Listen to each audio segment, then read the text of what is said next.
in count one are true as to him. That's what a guilty plea is. You can't plead guilty for other people. He has acknowledged his responsibility and his role in whatever activities that he has conceded. So you can't conflate the idea that a co-defendant's plea says anything other than something related to him. It is his admissions in judicio. Now, I agree with what Mr. Harvey has just said. So I would ask that where I say, I've asked the court to the extent that I have language in that proposed alteration stating that the defendant has admitted something or admitted his guilt as to a particular crime, I don't have a problem with adding are true as to this witness.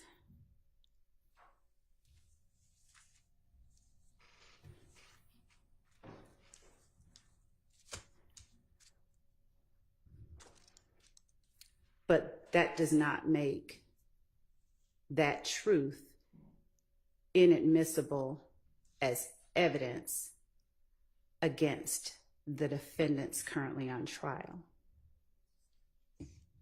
well, that's where we part ways, but we have already argued that. I want to preserve that. I acknowledge Your Honor's ruling on that.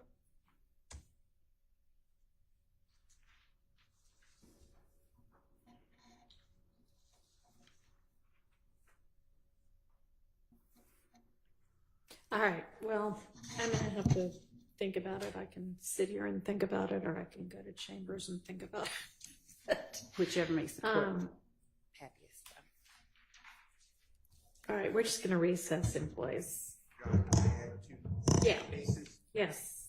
First of all, unless I'm reading it wrong, would you look at, if you don't mind, our statute of OCGA, section 24-8-803-22.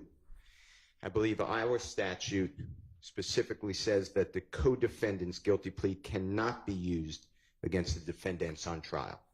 That's how I read it. If I'm reading it wrong, you have to start at the very top and then skip all the way down to 22. In addition, Your Honor, and I gave this honorable court and the parties, I gave Mr. Matt. I'm sorry. Okay. What's the statute?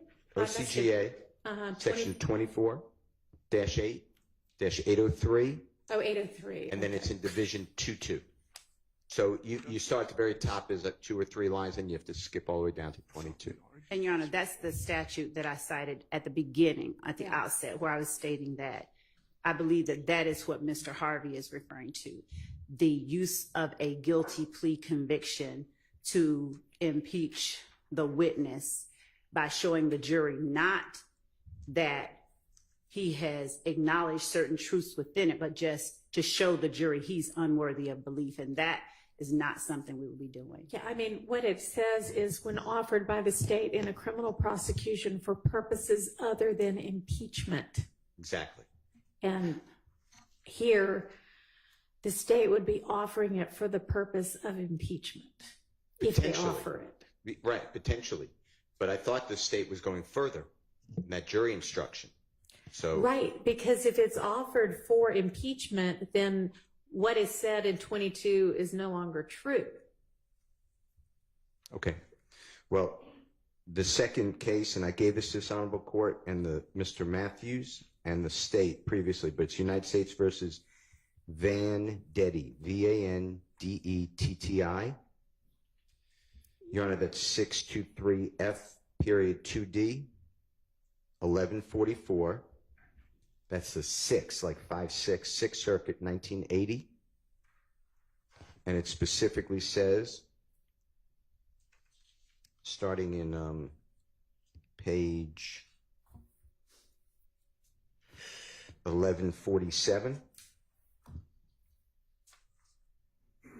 that the fact that the jury has found previously, or a person, I'm saying pled guilty, who was previously indicted with appellant Vandetti, is not relevant to the determination of the appellant's guilt, and that needs to be in the instruction that Mr. Harvey, I think, proposed.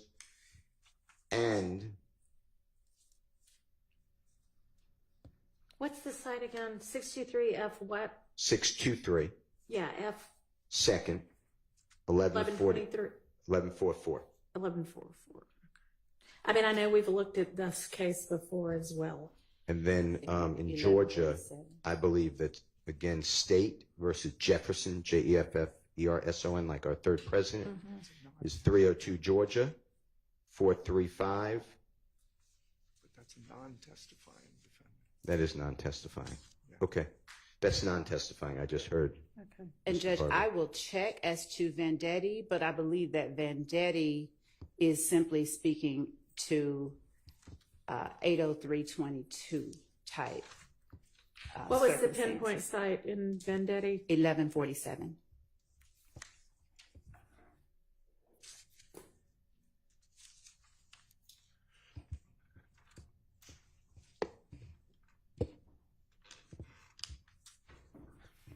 I mean, the rule with regard to instructions is well established in Georgia, limiting instructions for a testifying co-defendant. If you look, the latest case is Spradley, Spradley v. State at 276 Georgia Appeals 842. Pinpoint 842, 843, mostly 843, citing Pinckney versus the State. Pinckney versus the State is 236 Georgia Appeals 744. So the idea that a limiting instruction should accompany the fact of a guilty plea with regard to a testifying co-defendant is well entrenched in Georgia law. And again, I believe that those cases relate to the circumstance that is addressed in 80322, but I haven't looked at it, so I All can't right, say. well, with take a certainty. minute and look at it. Thank you.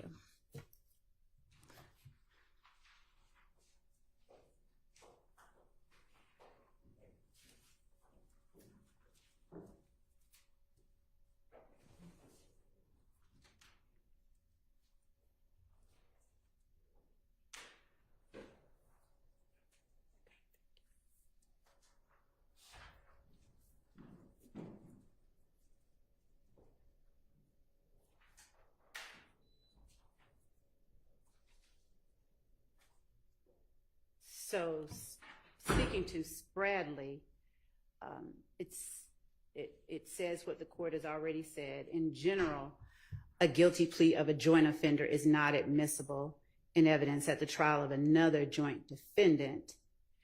This rule does not apply, however, where the joint offender is present at trial and testifies as a witness subject to cross-examination, nor does it apply where the joint offender's guilty plea is admitted with instructions that it not be used as evidence of the defendant's guilt. Right. Here,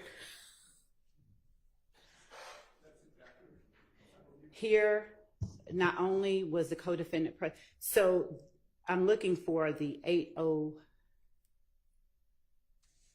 I need to pull up Pigney, and I'll do that now. Okay. I'm looking for the 80322 reference.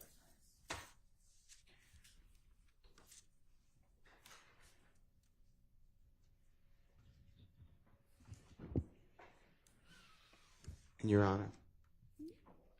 Yeah. Well, I don't want to interrupt.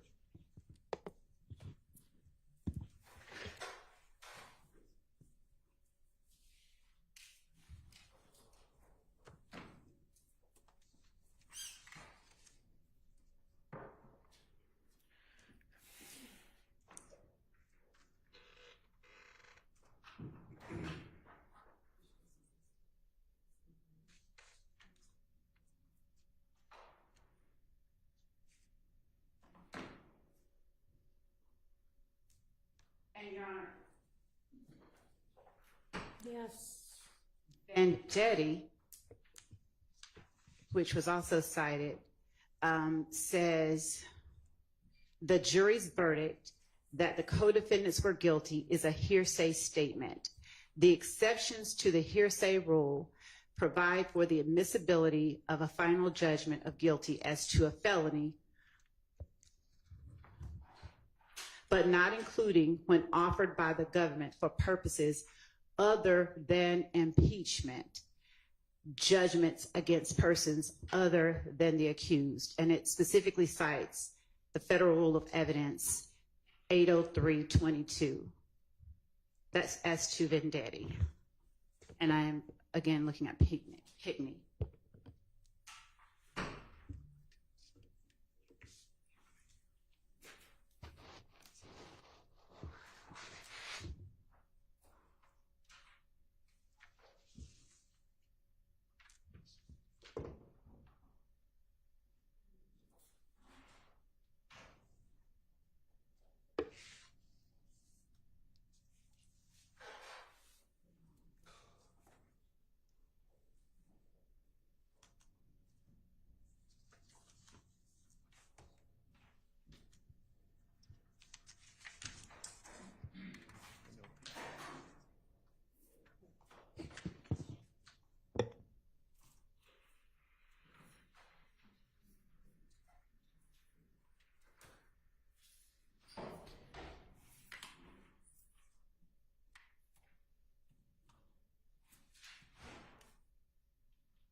So it's clear that in vendetti, I mean, the reviewing court makes note of the fact that the convictions in that case by, the convictions of certain co-defendants appear to have been offered for no other reason than to prove the convictions. No other basis for offering them was asserted by the prosecutor, and that's not what we have here.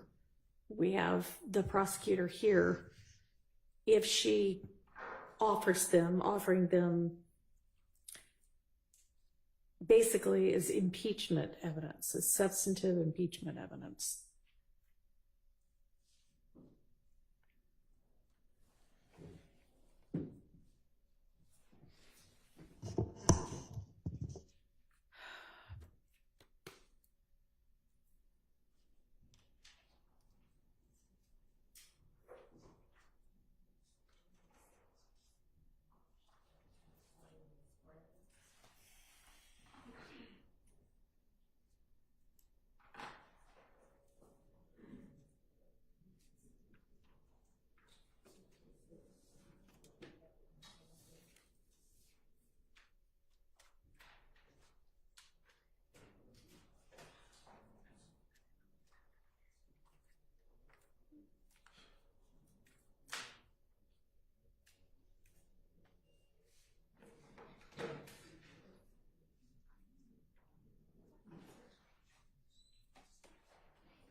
Mr. Harvey, could you send this to me in Word form so I can work on it?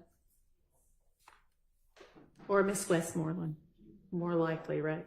Yes, Your Honor. I sent it as a PDF, but I'll send it as a Word version right now. Okay, well, you need to send it directly to me because we don't have, Miss Pursfield's gone. All right. Thank you. Thanks.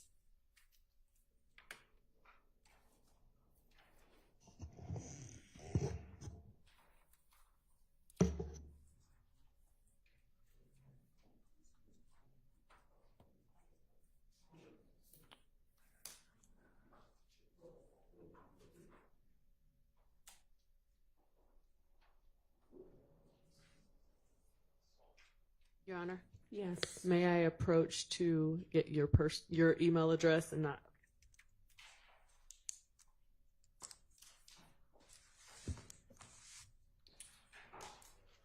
So it's the same format as Miss Pursfield's.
by far cleaner way to do what you're seeking to do is to find some literal admission by Mr. Sledge or whomever else it might come up with in either the factual assertions or the plea colloquy itself or something like that. That's then just a prior inconsistent statement that comes in for impeachment and as substantive evidence. And we still probably need to do some kind of a instruction, but. So I understand the court's position, and I will therefore, until we have perfect clarity on it, I will not tender or attempt to admit his certified of the conviction, the guilty plea convictions. I'd like the opportunity to just read through the cases that have been cited by the defendants, because I am fairly certain, though not completely certain, that they all relate to 803.22 circumstances and not the purpose for which we would be tendering that evidence. Okay.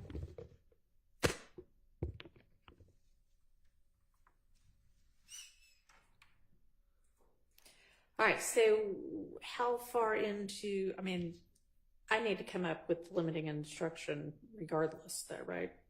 Potentially. I think that would be cleanest.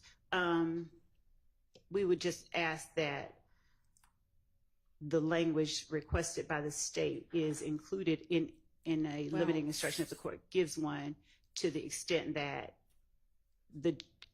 to avoid confusion by the jury in thinking that what he is saying and a prior inconsistent statement that he made, to avoid them believing that those things cannot be used as evidence of these defendants' guilt.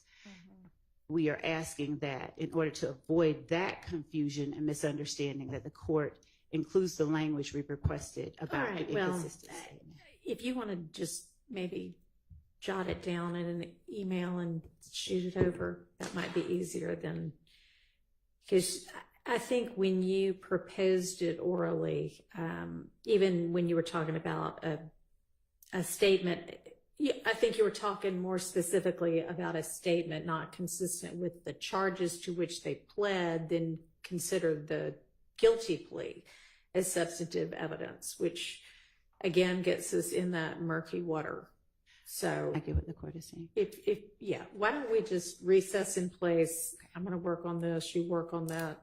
May I ask counsel for whomever to send me the Word document that they sent to the court? I still hadn't come through. Yes, I just sent it, and love, URCC. Thank you, ma'am. Maybe it'll take a minute to come through. And it hasn't come through on my end either. Oh, there it is. Okay, I have it.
of you in just a minute. I emailed it, but essentially, you are about to hear evidence that a co-defendant in this case has pled guilty to some of the charges in this indictment.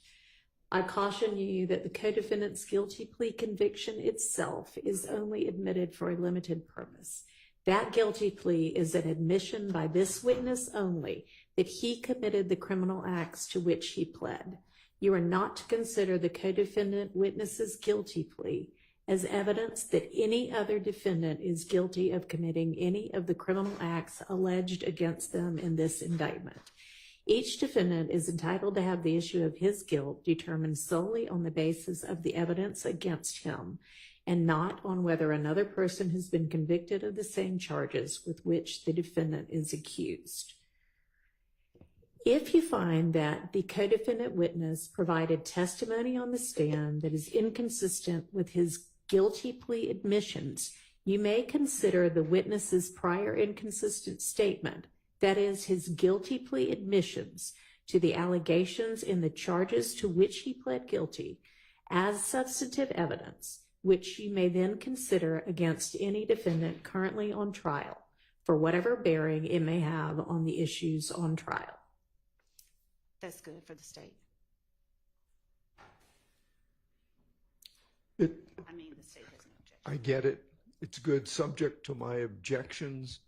And our previously argued about the difference between substantive and impeachment. And I just want to make sure I preserve that.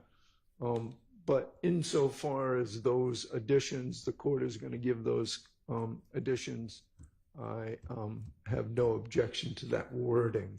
Understand. Okay. All right, I think we're ready for the jury then. And Your Honor, I just want to confirm that the Harvey rule is in effect. I'm sorry. It is, it is, yeah. Okay, thank you. All right. Judge, hang on. Could the court are you going to be taking this? Yeah.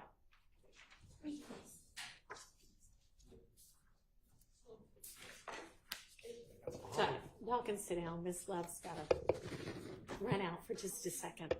She didn't get a chance to just now.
Everybody can be seated. Thank you, ladies and gentlemen, for your patience this morning. We started well before y'all, I promise, but it just takes lawyers and judges a long time sometimes on things. So we're ready now, and thanks again for being patient this morning. All right, and Ms. Love, y'all's next witness is on the stand, and I think still needs to be sworn. Yes, Your Honor. This is Mr. Antonio Sledge. Okay? Yeah, you're. I apologize. This is witness Antonio Sledge. Raise your hand. You swear to tell the testimony you give in truth, the whole truth, and nothing but the truth? I do. State, spell your first and last name for the court. I'll let you know. Name Antonio Slade. And Mr. Sledge, if you wouldn't mind that tall mic, just kind of reach up and try to, thank you. There you go. Name Antonio Sledge. ANTONIO SLEDGE. Good morning, Mr. Sledge, and you are perfectly situated, turning to the jury so that they can hear you. I'm going to stand over here so that you speak loud enough so that the last juror can hear you, okay? Yes. Thank you. Mr. Sledge, would you please tell the jury how old you are? 43 is the age. Where did you grow up? Atlanta, Georgia. What part of the city did you grow up in? Downtown Atlanta. Did you also go to high school in Atlanta? Yes. And what high school did you attend? Southside High School. Did you finish? No. What grade did you finish? The last grade you completed? Probably the 9th grade. By 9th grade, could you read and write though? Yes. All right. Now, do you have brothers and sisters? Yes. Brothers. How many? 3 living. Where did you fall in line with your siblings? Oldest, youngest, middle? Next to the youngest. All right.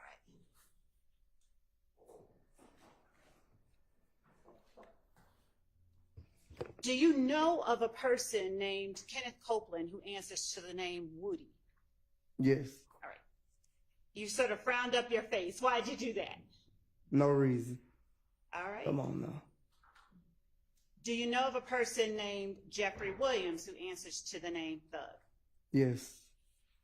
What about a person named Shannon Stillwell or Shannon Jackson who answers to the name SB? Yes. Do you know a person named Diamante Kendrick who answers to the name Yak? Yes. Do you know a person named Demikion Garlington who answers to the name Lil D? Yes. Do you know a person named Quindarius Zachary who also answers to the name Lil D? Yes. How do you distinguish one Lil D from the other when you're just talking in regular conversation? I call both of them D. Okay. And if someone asks you which D, how do you respond? D. If you're talking about Quindarius Zachary. D. Lil D. Lil D. Do you know of a person named Rodelius Ryan? No. Do you know of a person named Marquavius Huey who goes by the name Quay? No, I don't know him, but I heard it around the way. So you do know of him, or you? I know of him. Okay. What about Quamarvius Nichols? Do you know of a person named Quamarvius Nichols who answers to the name Quay as well? Of him. Do you know a person named Quantavius Greer who answers to the name Umfunk? Yes. Do you know of a Dolly Greer or a Max Greer? Yes. What about Dora Greer? Yes. All right. Do you know them to be Jeffrey Williams' sisters? Yes. Now tell the jury, if you will, how well you would say that you know Jeffrey Williams. I've been knowing Jeffrey Williams since he was probably like 16. How many years would that make it that you've known him? what is 2024? Probably like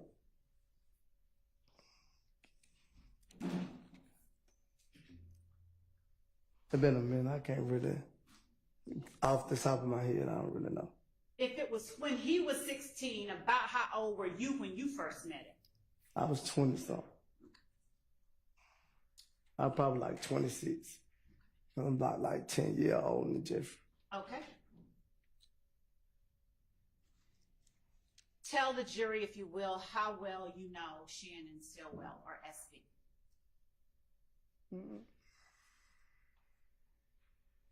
Well, I met Shannon around like 2014, 15, somewhere in that area. When you say you met him around 2014 or 2015, what does that mean for you in terms of how well you know him? I know we built a great relationship. And was that from the start? From the time that you met him to now, you all have had a great relationship, or is that something different? You said from, could you repeat yourself? Yes, I can. Did you all have that great relationship that you just described for the jury from the moment that you all met, or did it develop over time? From the time that we met. Okay. And do you all still have that same great relationship? Well, I haven't talked to Shannon because he's been incarcerated. Okay, hold up. Your Honor, we would move to strike that last portion. Yeah, please disregard that. All right, give me just a second. Y'all didn't even get comfortable. I'll have to excuse y'all and see you back again in a few minutes. Mr. Sledge, could you step outside?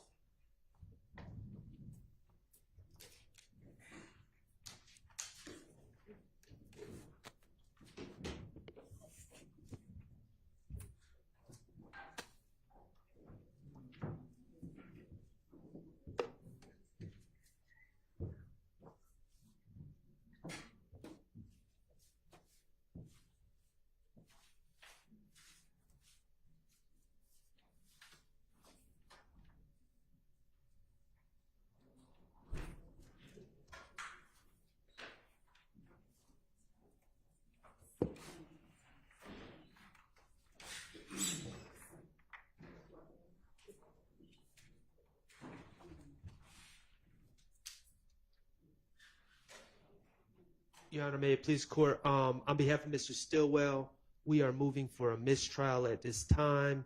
There's been a comment about my client, comment from witness Antonio Sledge about my client being incarcerated. It is prejudicial to my client, suggests a criminal history, it suggests a flight risk. It prejudices my client.